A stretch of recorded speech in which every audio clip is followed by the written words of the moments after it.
People, Deluded, I'm back again. Good evening, it's Sunday evening.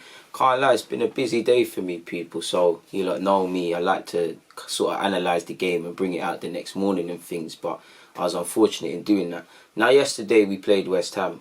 You know and I know, we got out of jail. Sometimes we're not going to get that fortunate. We're not going to get out, 5 minutes from time. Eddie and Ketia and Ceballos, last week they were enemies. This week they're best friends. They've got a goal and assist. They've got us out of jail. We've got 3 points, 6 points on the board, 2 wins. And obviously when you've got Liverpool and considering, their performance today, I know they weren't at their, I would say not at their best, not that they were poor, but that Liverpool side's got gears to go up. But they won 2-0. We need a bit of an insurance policy specific to the game against West Ham. In relation to the game, it's kind of summed up our season or last season as to why we struggled. I'd say game management's the big thing. How you manage the game. The first 15 minutes was very tough for us. We've conceded a goal literally a minute or so before half time. Game management. You're going to need to be in this period several times over the season and show that you can maintain a lead and show that you can ultimately do it. Obviously, it's happy days. We took 3 points against West Ham. On another day, that's a draw. On another day, that's potentially a defeat,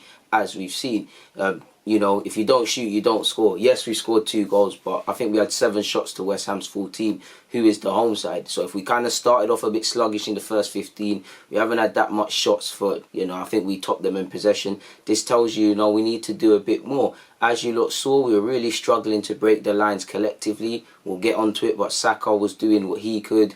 I think Xhaka in the second half when he's clipping balls over the top. Ceballos ultimately got an assist, but it kind of summed up our need for a midfielder and our struggles to be able to break down a defensive unit in West Ham. They were a 5-4-1 out of possession, defending against us sort of thing. So there's a lot of lessons to learn, Shout out to Lacazette, he got 50 goals, his 50th goal and whatnot. So yeah, man, we get our 3 points and we move forward. Now, Tierney dropped out of the lineup like you saw for whatever reason, people. I still don't know. Apparently had a minor knock. He'll be back for the next game. But like I said, I've tried to make the midfielders narrower. They're almost like a couple. Now, like I said, man, you're going to see a 5-4-1. They had their fullbacks pending, Fredericks and Masuaku. Masuaku gives them a bit more going forward. You've got Cresswell, who, as he goes forward, can pen out into that position. And you had your standard centre-halves. You had Souček and Declan Rice. I think Souček's done all right. And they had Bowen and Fornals on either side. Now, that was interesting. That tells you, we already know they're going to set up defensively against us, but they want to be narrow. Now, obviously, this isn't to scale like real life, but I'd say even Bowen was more here because he's, from what I've seen of him at West Ham, he can start out wide, but he wants to be in these sort of areas. So naturally, he's going to gravitate. Fornals, in an ideal world, I know he can play out wide, but he'd also be there. So they were quite narrow. And then if I exaggerate a bit, people, I'd say 2 banks of 4, but there's obviously 5 at the back. Then you had Antonio behind them. And we struggled to break down this unit collectively, especially when we got into their own half with our front 3 and our fullbacks. Obviously, as our midfielder higher up the field and our back 3. We need to learn how to break teams down, and this is why potentially you need an Arawa. If you're not gonna, for me, you wanna, in an ideal world, you want a technical man. You want someone that can break the lines. We've had Nasri, Cesc Fabregas, and all these players. But if we can't get that, I know Ramsey wasn't, he's good technically, but I've just mentioned Cesc Fabregas, him and Ramsey aren't in the same class. At least with Ramsey, not to scale, Ramsey makes that run. When nobody, there was a lack of movement, but when nobody makes that midfield run, man can just clip the ball and there can be a run. It's all static and it's all in front. If I just focus briefly on our back 3 or our back 5 in particular, I didn't think West Ham, 9 times out of 10, you've seen people play Arsenal and they'll press us high, they'll get at us.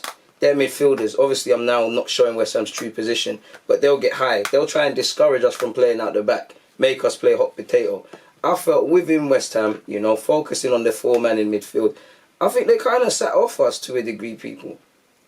I think they kind of sat off us. They let us kind of play and they retained their shape, and they were difficult to break down in that regards. Now, they were difficult to break down. I actually feel David Moyes, within whatever he told them in the week, he set them up perfectly. For us, like I said, we've got to learn to break teams down. And as much as it's for Arteta's job to sort out, can our players sort it out? Can our players say there's not a lack of movement? Our centre mids, whether they've got the skill set or not, can they do that Ramsey example I said, and running behind like what a Joe Willock would do? Not that I'm saying he should have necessarily started. Can someone try that tempting pass? Because Xhaka did it in the second half quite frequently. He's got that pass, but Xhaka's not a creative midfielder like that. He can do that pass, but he's not going to consistently do that. You know, Ceballos obviously got an assist, and he's an interesting debate in itself.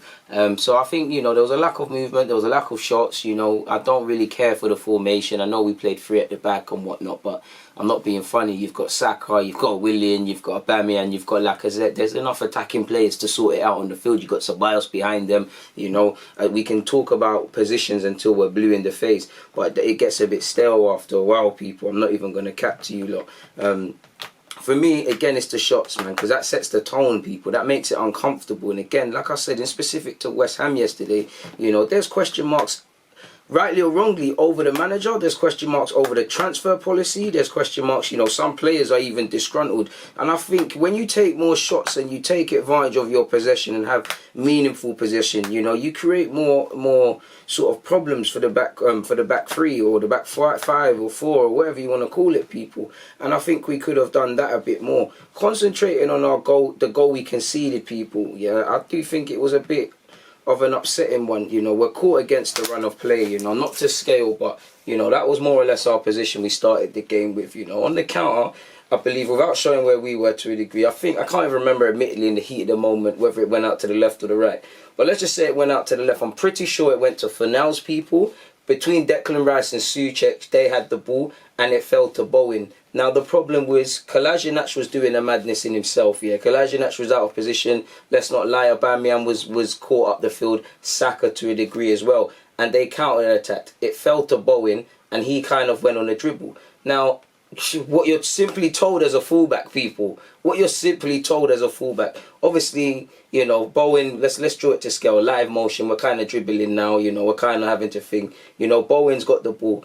Fredericks has just made that run, people. He's just been told, like you're told as a fullback, make that run. The ball falls to him.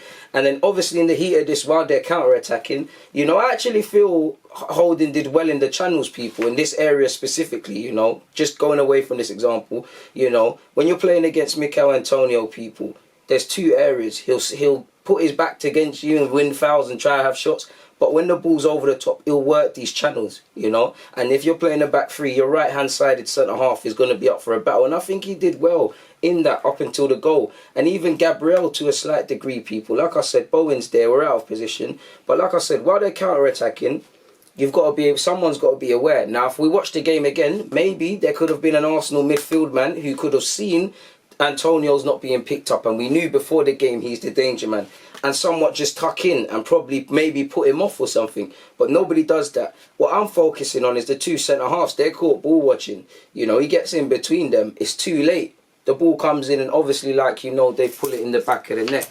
And it was against the run of play. It's the last minute before half-time. You can see tired legs. But that's when it comes to game management. If we know we're getting a bit tired and the half is coming to a close, do we necessarily have to make certain runs? Can we manage the game a bit better? Or on the flip side, can you pull it in? I know you're tired and I know it's easy for me as a fan to say, but can you get back and do it? Because we let ourselves down there. And it's these fine margins which define top four or not, you know. It's a tricky one. So we let ourselves down for the goal, you know. There was one positive. Obviously, our positive was when we scored, people, you know. Let's give credit. It was a good little move between Bukayo Saka, you know, Aubameyang, and obviously the goal scorer Lacazette. And, you know, there was obviously more man involved. I actually think Xhaka technically plays the pass to Saka. So if I haven't mentioned them, I apologise and whatnot, people. But now we're playing a back row. Where's the rest of the team, man? Where's the other teams? The hell has happened? Oh, there we go. Bugging out. Sorry people. I thought I had more because I have a black one. I don't know where it is. I wanted to show it as the ball, but it's not here. But as you lot know, in an attacking sense, you know, you want ideally our centre halves or Kolasinac, who's a left back playing there, to be slightly up. Gabriel's cool with the ball and whatnot, and you want Holding to do the same. You know, defensively it's a back five, as you know. and typically Saka is there. But Saka's role was a bit weird. Clearly he was told by Arteta, and the way West Ham were likely to set up, any opportunity, get forward. You know, at times you saw him drifting in here as West Ham, if I exaggerate it a bit more. You know, he was drifting inside as West Ham was sitting back and trying to pick up the ball. That's arguably where the goal comes from, people, really and truly. Move out of the way, man. Your midfielders are irrelevant. Saka's obviously gone inside, like I said, and he's been told to get forward as much. And as you saw, you know, it's Saka and Aubameyang in the build-up for the first goal. Xhaka's actually played it to Saka, forgive me if I'm wrong. Aubameyang's put it in. And what I liked about Aubameyang is he's actually looked for Lacazette, you know. And Lacazette's not being picked up. If I remember rightly, it's Declan Rice. He allows him to run. He gets a, you know, he makes a run. Aubameyang finds him. He does the rest. And that was the one positive for me from that game, was that little move and Saka's little role. I think Saka was one of the few players who could say they played anything close to their potential. Don't need to draw it to scale, but simply you saw Ceballos make a run. Simply just make a run, you know. We played a 1-2 with Saka. You know, he simply made a run and was able to slide the ball across to Nketiah for that for the second goal and to make it 2-1. We got out of jail, you know. I'm not going to complain. It's 3 points. The game's been and gone, you know. In relation to West Ham, it's irrelevant until we go to Upton Park. I say Upton Park, London Stadium now. You know, it's irrelevant until we play them. But there are certain things we just have to be wary of, especially going into a Liverpool game who won 2-0 against Chelsea in another top game. You know, so Thiago came off the bench and I think he had 75 passes in his 45 minutes. I know we got out of jail with the penalty he conceded, but we're going to be in for a tough game, a bit of a different game. And, you know, maybe the game plan will alter and maybe that will benefit us, you know, because I don't like it necessarily, but we kind of benefit from being the underdog, you know. Do we necessarily, like, you look at the City games, the Liverpool games, we've set pace, we've been on the front foot, but at times we've had to be penned in, we've kind of accepted we're conceding possession.